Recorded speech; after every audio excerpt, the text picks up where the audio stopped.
the legislature is beginning interim studies. Their attempt, one would hope, at trying to bring a rationale to what they want to make laws about.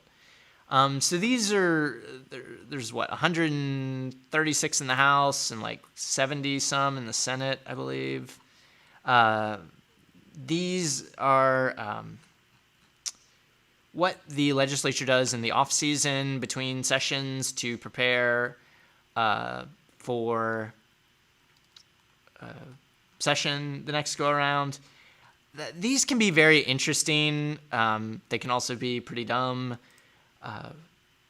All depends on how the quality of them and how you use them. But there are a whole bunch of interim studies in the House and the Senate looking at all sorts of issues. I mean, from broadband access to tobacco use to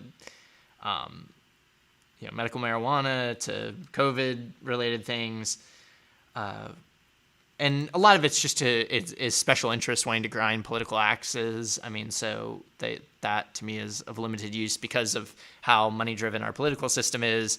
The people who can afford to do interim studies are often like heavily funded interest groups. They're able to basically buy airtime with legislators and convince the legislator to hold these. But some of them are interesting. I mean, some of them are looking into real problems. And so I pulled a few news stories that were up. And I'm just going to gently critique this. The media is just damned if they do, damned if they don't. So I don't want to like hammer it too hard on this because they're having to put out stories constantly and it's tough to do. But like lawmakers seek studies on prison staffing and other criminal justice issues. And this one's by J.J. Humphreys, who's kind of a lunatic down from Ron's stomping grounds of Hugo area. This article is interesting because, like, it really frames up like why you probably don't need an interim study on this and why you should probably just do something about it. But it is funny to watch these guys sort of performatively be like, I mean, it's just unbelievable. Quote, it's just unbelievable. These guys are working like crazy, said Humphrey, a former Department of Corrections employee who chairs the House Criminal Justice Reform or Criminal Justice and Corrections Committee. I looked at one timesheet, and out of 96 hours, this guy had worked 60 hours. If you have done any work in criminal justice reform in Oklahoma, I mean, you just, like, this is just a standard issue. You have no personnel. Our prisons are overcrowded. You don't have adequate staff for them. And so, I mean, there's like all sorts of data already out here on it. Like, it just feels like what are we studying at this point? I mean, we've been number one in incarceration or number two, top 2 or 3 for years, decades maybe. We've been number one in women, locking up women since the 90s. It'd be nice to study like solutions from other states on how they actually fix these problems. Because like I can give you one big hint right here. The starting hourly wage for a corrections officer recruit is $15.74 an hour. I mean, there's been a fight to make the national minimum wage $15 an hour. So you're talking about basically a minimum wage level job to go and work in a overcrowded, understaffed prison.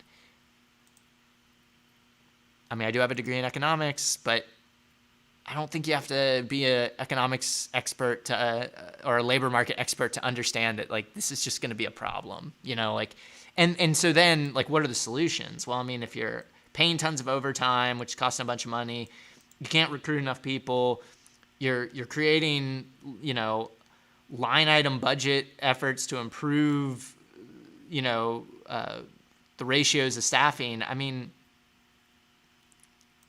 maybe you just need to fund it better, like maybe you need to reduce incarceration so you don't have as many people locked up. I mean, there's just, it's really crazy to me that we're having to like study this. Like we are shocked that this is what is happening. And so there's some other ones here, criminal sentencing reform, which again, like they sort of tried to get done. like Senate Bill 704, which was similar to State Question 805, which of course died in committee last session. Some of the guys are mad about prison closures because they are major employers in some areas. So it's like figuring out the political economy of that question. But again, I mean, these are all solvable problems, mostly relating to funding. The Republicans are going to spend a lot of time like pretending like they don't know how to fix that problem. And so I find interim studies like this extremely frustrating, because it's like we are going to study the same problem we've studied 100 other times, come to basically the same solutions we've come to 100 other times, and then just do jack shit. And it's really crazy. I mean, it's really crazy. I mean, even if you believe in prison abolition, I mean, just the inability to address like even the most basic of well-known problems is wild to me. And just, why do you want to keep doing that? Like, why do you want to sit in a room and get a study that you definitely know, I mean, has been reported on exhaustively 100 other times? Like, it just sounds boring. Like, as a legislator, like, why would you want to sit and do that? Anyway. So yeah, really wild. This one was kind of funny to me. Oklahoma lawmaker planning interim study to look into college graduation rates. Oklahoma, you know, as in many things, ranks near the bottom for education and stuff. And so, you know, John Echols, who is one of the most powerful Republicans in the state, also a big do-nothing guy, wants to find out what the barriers are. Do we have keeping Oklahoma students from either attending college or graduating? I mean, I'll give you a couple hints. Like, one is, like, we had a video on a bill that did pretty well on our YouTube talking about modifications they wanted to make to Oklahoma's Promise, which is a great program that goes to like help low-income kids, foster kids, get their college more or less paid for. Doesn't quite cover it all now, but they wanted to modify that because kids aren't making it all the way through because, again, widely studied phenomena, if you don't have any money, college is really hard to finish because if you have to take extra time, if you run into some hiccups, if you have to take care of your family for 6 months, you end up not finishing. And so that is like a double whammy because you get some debt from it, you don't have your degree, and then you end up dropping out. Our legislature tried to run a bill that would have made Oklahoma's Promise punitive. So if you didn't finish it, turned it into a loan and you had to pay it back. Fortunately, that died because that is an insane and stupid idea.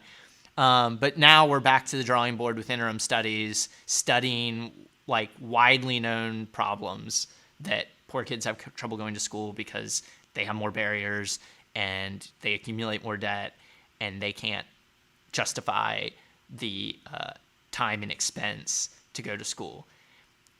We're going to study it. We're going to act like we don't know that's what the real problem is. Also, the fact that like college expenses have been outpacing. I mean, even Oklahoma's Promise, like if you have full Oklahoma's Promise, it doesn't cover the full cost of basically any college in the state. I mean, it gets close on like community college and like UCO.